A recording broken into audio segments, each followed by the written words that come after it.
Salut tout le monde, et bienvenue de nouveau sur notre chaîne. 23 coups de poignard. Ce ne fut pas une exécution, ce fut un rituel, un bain de sang dans le cœur de marbre de Rome. L'homme qui se croyait un dieu, Caius Julius César, gît se vidant de son sang au pied de la statue de son plus grand ennemi, Pompée le Grand. L'ironie est brutale. Les assassins des sénateurs des hommes qui avaient dîné avec lui la nuit précédente lèvent leurs dagues ensanglantées. Ils ne fuient pas, ils crient. Ils s'appelaient eux-mêmes les libérateurs. Ils crurent ce jour-là, les ides de mars de l'an 44, avant Jésus-Christ, avoir sauvé la République, avoir tranché la tête du serpent de la tyrannie. Dans leur arrogance, ils pensèrent que le peuple de Rome descendrait dans les rues pour les acclamer, pour les remercier de leur avoir rendu la liberté. Mais le peuple ne les acclama pas. Le silence sur le forum fut leur première condamnation à mort. Un silence lourd, dense, chargé de peur. Non pas la peur du tyran mort, mais la peur d'eux les hommes qui avaient déchaîné le chaos. Pourquoi le peuple qu'ils disaient avoir sauvé les reçut-il avec effroi et non avec des fleurs? Parce que le Romain moyen ne vivait pas dans les villas des sénateurs, il vivait dans la crue réalité. Et César le tyran leur avait donné la stabilité des victoires et du pain. Les libérateurs, en revanche, ne leur offraient qu'une idée abstraite de liberté et de sang. Le cerveau derrière le complot. Caius Cassius Longinus, un homme consumé par la rancœur personnelle et le visage le symbole. Marcus Junius Brutus, le fils adoptif de César, l'homme dont la trahison lui porta la blessure mortelle. On dit que les dernières paroles de César en voyant son visage ne furent pas de colère, mais de douloureuse surprise. « Toi aussi, mon fils. » Ils croyaient avoir gagné. Ils marchèrent vers le Capitole. Ils s'y retranchèrent, espérant que la ville les reconnaîtrait comme les nouveaux pères de la patrie. Ils sous-estimèrent un homme qui n'avait pas dégainé de dague, mais dont les paroles seraient plus tranchantes que n'importe quel acier. Le consul Marc-Antoine, et pire encore, ils sous-estimèrent un fantôme, un nom. À des centaines de kilomètres de distance à Apollonie, un jeune homme de 18 ans, maladif et inconnu, reçoit une lettre. On l'informe que son grand-oncle Jules César a été assassiné. Mais ce n'est pas la nouvelle qui changera le monde. La véritable bombe est dans le testament. César l'a adopté comme son fils et héritier principal. Ce garçon ignoré de tous deviendra l'incarnation de la vengeance. Il n'hérita pas seulement de la fortune de César, il hérita de son nom. Et avec ce nom, un serment de sang. Son nom était Caius Octavius. Son arrivée à Rome marquerait le début de la fin, pour chacun des 60 hommes qui plongèrent leur acier dans le corps de son père adoptif. Ils ne le savaient pas encore, mais ils n'avaient pas tué un homme. Ils avaient déchaîné 2 monstres, la guerre civile et Octave. La chasse était sur le point de commencer, et ne s'arrêterait pas avant que le dernier des libérateurs ne paie sa dette par le sang. Pendant un instant, il sembla que le sang n'appellerait pas plus de sang. Dans un mouvement désespéré pour éviter la guerre civile, le Sénat accorda l'amnistie aux assassins. Un pardon fragile tendu Brutus et Cassius descendirent du Capitole croyant avoir bravé la tempête. Ils dînèrent, même avec Marc-Antoine, dans une trêve aussi fausse que les sourires sur leurs visages. Ils avaient le contrôle du Sénat, ils avaient les dagues, ils pensaient avoir le pouvoir. Leur erreur fut de permettre à César des funérailles d'État. Brutus fut le premier à parler. Son discours fut un chef-d'œuvre de logique stoïcienne, froid raisonné philosophique. Il en appela à la vertu, au devoir, à l'amour pour la République. Il expliqua qu'il n'avait pas tué César par haine, mais par amour pour Rome. Ce n'est pas qu'il aimait moins César, mais qu'il aimait plus Rome. La foule confuse acquiesça. Il semblait accepter la terrible nécessité de l'acte. Les libérateurs respirèrent soulagés. Mais alors Marc-Antoine monta à la tribune. Il ne cria pas, il n'accusa pas. Sa voix était un murmure de douleur qui pourtant atteignit chaque recoin du forum. « Amis romains compatriotes, prêtez-moi l'oreille, » commença-t-il. « Je viens pour inhumer César, non pour faire son éloge. Il dit que Brutus était un homme honorable, que tous l'étaient. Il répéta la phrase encore et encore, hommes honorables. Et à chaque répétition, le mot honorable se mit à pourrir, devenant un venin, un sarcasme aiguisé comme un rasoir. Puis il se baissa, souleva la toge qui couvrait le corps de César. Le tissu pourpre rigide par le sang séché révélait les 23 déchirures. Regardez par ici entra le poignard de Cassius. Voyez quelle brèche fit l'envieux Casca. Et par celle-ci, le bien-aimé Brutus a poignardé, il transforma un assassinat politique en une boucherie personnelle. Il fit en sorte que la foule voie non pas un tyran, mais un homme trahi. Et alors le coup de grâce, il sortit un rouleau de papyrus, le testament de Jules César. La foule retint son souffle quand Antoine lut que César léguait ses jardins privés au peuple de Rome pour en faire des parcs publics pour toujours. Et puis, la chute. César laissait à chaque citoyen romain, à chaque homme sur cette place, une somme de 75 drachmes. L'enfer se déchaîna. Le discours de Brutus, si logique, s'évanouit devant l'émotion pure. L'amour du peuple pour son bienfaiteur assassiné explosa en une vague de violence incontrôlable. Ils arrachèrent les bancs et les tables du forum pour construire un bûcher funéraire improvisé pour leur héros là même. Puis, avec des torches allumées à ce feu sacré, la foule devint une meute de loups. Ils ne cherchaient plus des libérateurs, ils cherchaient des assassins. Leur première victime fut un malheureux poète, nommé Caius Helvius Cinna. On le confondit avec l'un des conspirateurs, Lucius Cornelius Cinna. Ses supplications n'importèrent pas qu'il crie qu'il n'était qu'un poète n'importa pas. Ils le dépecèrent, membre par membre, en pleine rue. Ce fut le premier paiement de la dette de sang. Brutus Cassius et les autres virent les flammes depuis leur maison. Ils virent les gens qu'ils disaient avoir libérés marcher vers eux avec des torches et des couteaux. Leur rêve républicain était devenu un cauchemar. Ils durent de fuir Rome, comme des voleurs dans la nuit. Ils n'étaient plus sénateurs, ils étaient des fugitifs. Et pendant qu'ils couraient, pour leur vie vers l'Est, le vrai danger, le jeune Octave débarquait dans le sud de l'Italie. Il n'amenait pas une armée, il amenait quelque chose de bien plus puissant, le nom de César, et un carnet de chèques qui bientôt semblerait sans fond.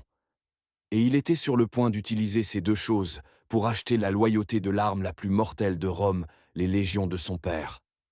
Pendant que Rome brûlait et que les assassins fuyaient, Octave jouait sa propre partie, une partie d'échecs sur un plateau de lame.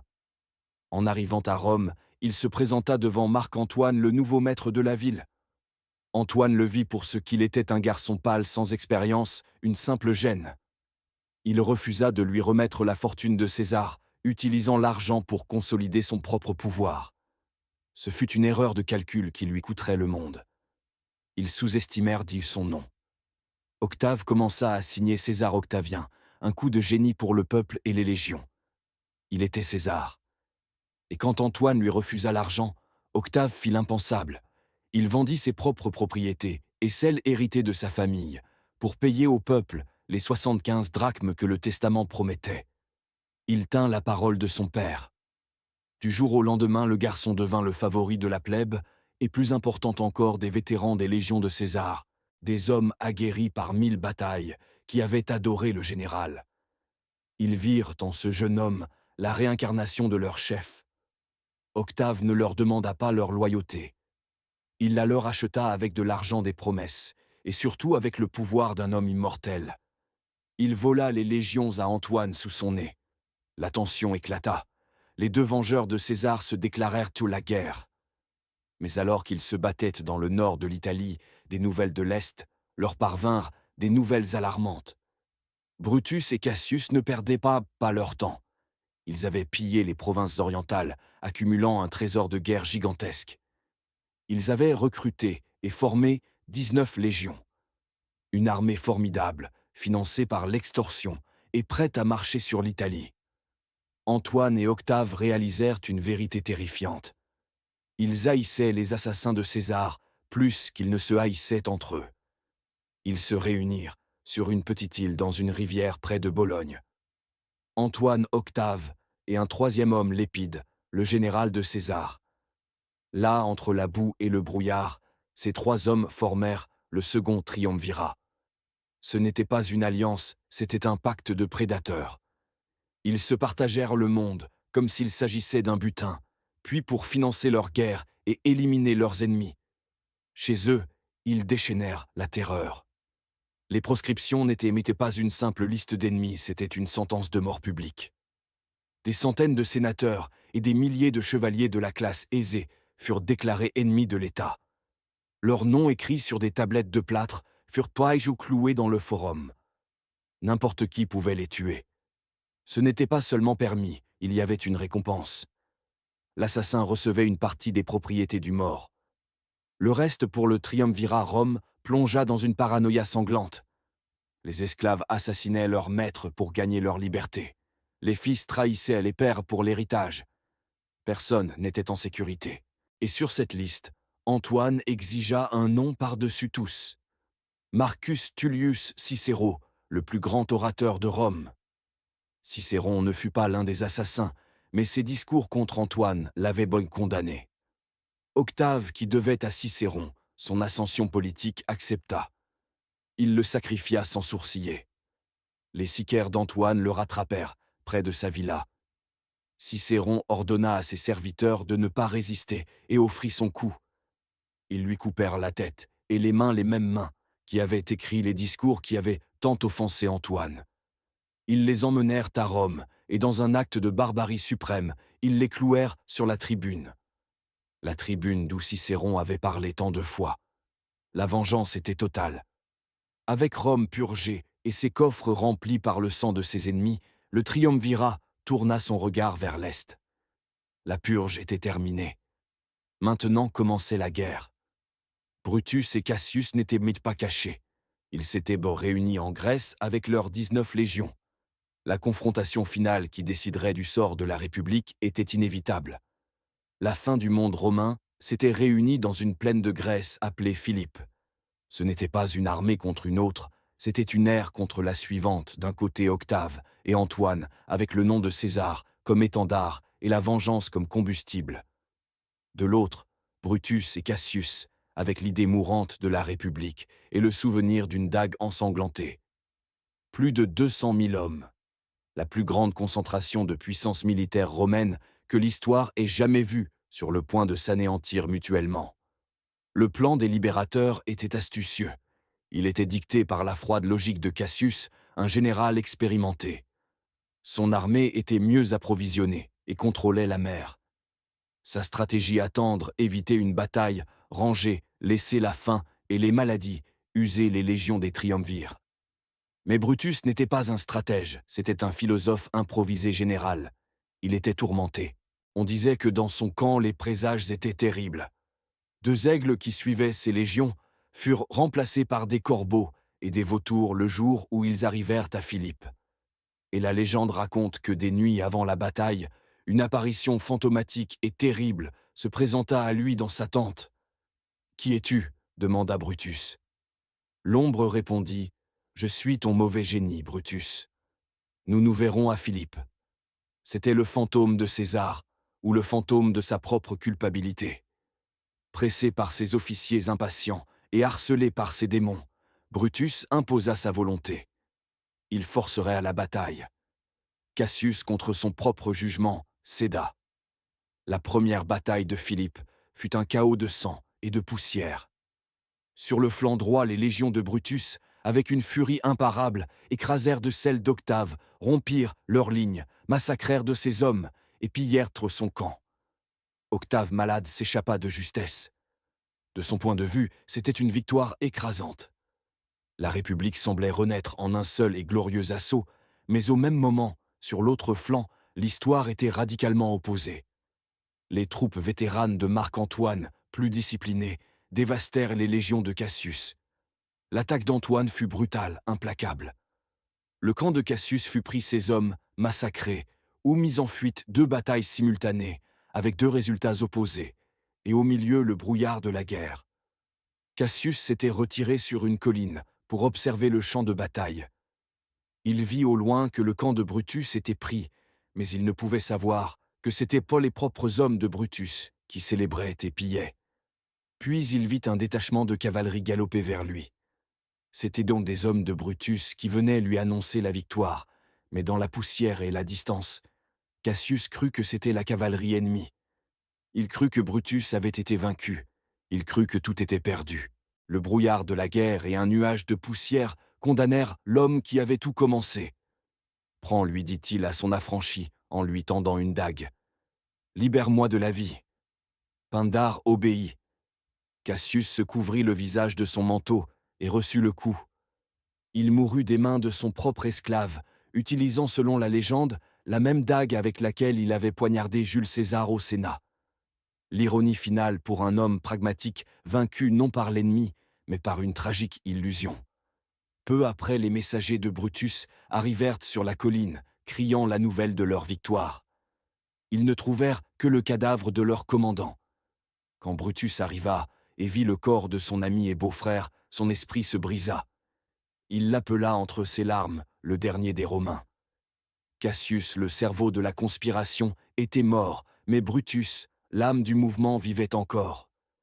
Il commandait une armée qui était toujours formidable. Pendant 3 semaines, les deux camps s'observèrent, la tension croissant à chaque aube. Brutus savait que le temps jouait contre lui. Ses hommes étaient démoralisés. La victoire était devenue cendre dans sa bouche. Pressé par ses propres troupes et tourmenté par le fantôme de César, il prit la décision qui scellerait son destin. Il ordonna une seconde et dernière attaque. 3 semaines. 21 aubes durant lesquelles les restes de la plus grande armée de la République et l'incarnation de la vengeance de César s'observèrent à travers une vallée imprégnée de sang. Dans le camp de Brutus, le moral s'était effondré. Le fantôme de Cassius et sa mort inutile pesaient sur tous. Ces légionnaires, beaucoup d'entre eux des mercenaires, commençaient à déserter. Ses officiers le pressaient, exigeaient une dernière bataille avant que toute l'armée ne se dissolve. Brutus, le philosophe, l'idéaliste, n'avait plus le contrôle. Il était emporté par le courant des événements qu'il avait lui-même déchaînés. La seconde bataille de Philippe n'eut pas l'incertitude chaotique de la première. Ce fut un massacre. Les légions de Brutus chargèrent avec désespoir, non avec conviction. Elles affrontèrent les troupes vétéranes d'Antoine et d'Octave, des hommes endurcis mieux commandés, et se battant pour la victoire, non pour éviter la défaite. Les lignes des républicains ployèrent, puis se rompirent. La retraite se transforma en une fuite incontrôlée. Le rêve de la République ne mourut pas avec un cri de défi, mais avec le son de milliers d'hommes courant pour sauver leur vie. Brutus réussit à s'échapper du champ de bataille avec une poignée de ses officiers les plus fidèles. Ils se cachèrent dans les collines proches, écoutant les cris de victoire de leurs ennemis et le son de la cavalerie d'Antoine, ratissant la zone pour le chercher. L'homme qui avait gouverné Rome pendant un instant était maintenant un fugitif traqué dans l'obscurité d'une forêt grecque. Là, dans la nuit froide, Brutus sut que tout était fini. Il regarda ses amis et prononça les paroles qui révélaient la fracture de son âme. Il déplora que la vertu pour laquelle il avait tout sacrifié ne soit peut-être rien de plus qu'un mot creux et qu'il avait été l'esclave de la fortune. L'idéaliste se fracassait contre le mur de la réalité. Il avait tué son ami et mentor pour une idée, et cette idée venait de mourir sous ses yeux. Il ne permettrait pas qu'on le capture. L'humiliation d'être traîné dans les rues de Rome lors du défilé triomphal d'Octave était un destin pire que la mort. Il demanda à l'un de ses officiers, Clitus, de le tuer. Clitus refusa en pleurant. Il le demanda à un autre, Dardanos, il refusa aussi. Finalement, il s'approcha de son ami Stratone. Il lui demanda de tenir son épée, la pointe tournée vers lui. Stratone, les larmes aux yeux, obéit. Brutus utilisa ses dernières forces pour courir et s'empaler sur la lame. Il mourut instantanément. L'âme de la conspiration s'était éteinte.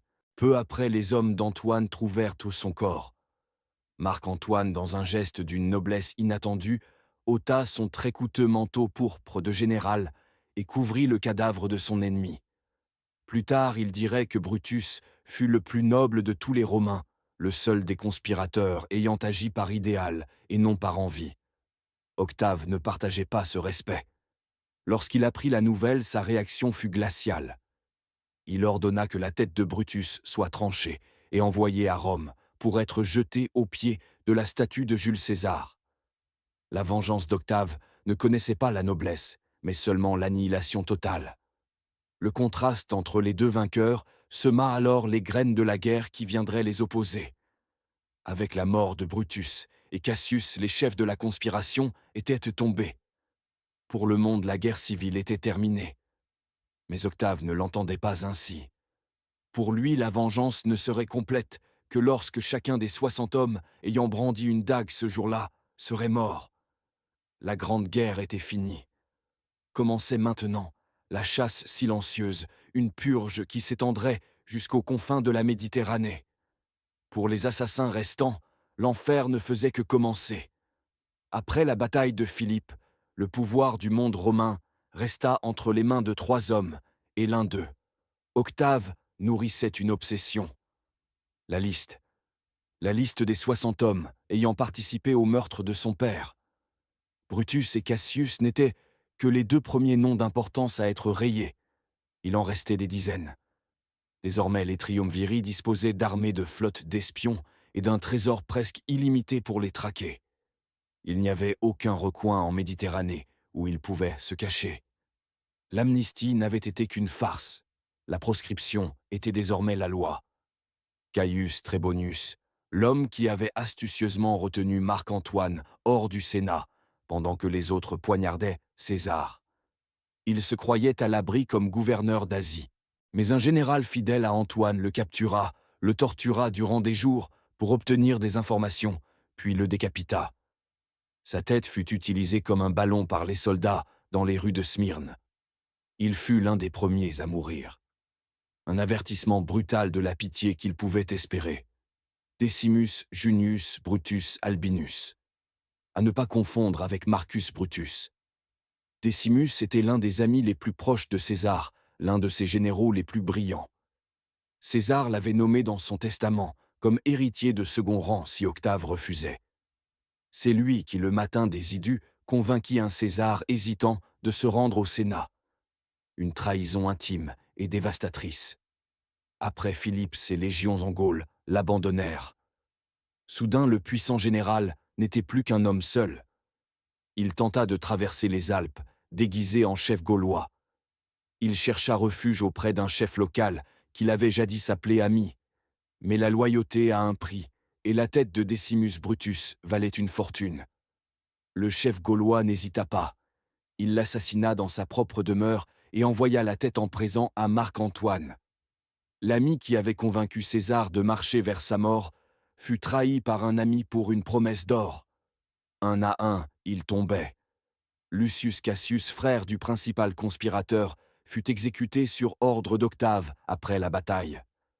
Publius Casca, le premier homme à avoir planté sa dague dans le corps de César, fuit Philippe comme un fantôme. La légende raconte qu'il erra de par le monde tourmenté par la culpabilité jusqu'à son suicide dans un lieu inconnu. Ou peut-être que la mer l'emporta dans une tempête. Sa mort reste un mystère. Son corps ne fut jamais retrouvé comme si la terre elle-même refusait de lui donner sépulture. La traque dura plus d'une décennie, prouvant la mémoire implacable d'Octave. Le dernier des assassins principaux à mourir fut Cassius Parmensis, un poète et écrivain qui avait mis sa plume au service de la République. Après Philippe, sa vie fut une odyssée de fuite. Il rejoignit le pirate Sextus Pompeius en Sicile. Lorsque Pompée fut vaincu, il commit l'acte le plus ironique qui soit. Il rejoignit Marc-Antoine le meurtrier de César et le vengeur de César Unis contre le fils de César, mais il choisit le camp des perdants une dernière fois. Après la défaite finale d'Antoine à la bataille d'Actium, plus de 14 ans après l'assassinat, les hommes d'Octave le trouvèrent enfin à Athènes. Il fut traîné et exécuté sans cérémonie. Avec sa mort, la liste d'Octave était enfin presque complète. Un à un, ils tombèrent au combat dans des ruelles sombres, de leurs propres mains ou de celles d'un traître. Aucun des assassins de César ne mourut de vieillesse. La plupart périrent violemment, beaucoup avec les dagues qu'ils avaient utilisées lors des Idus Martiae, accomplissant une sorte de justice poétique et terrible. Mais alors que la vengeance se consommait, autre chose se produisait. Avec chaque sénateur républicain qui mourait, avec chaque opposant réduit au silence, le pouvoir d'un seul homme croissait jusqu'à devenir absolu. Les assassins avaient paré poignardé César pour tuer l'idée d'un roi. Dans le vide qu'ils laissèrent, ils avaient cultivé la naissance de quelque chose de bien plus puissant et durable. Un empereur.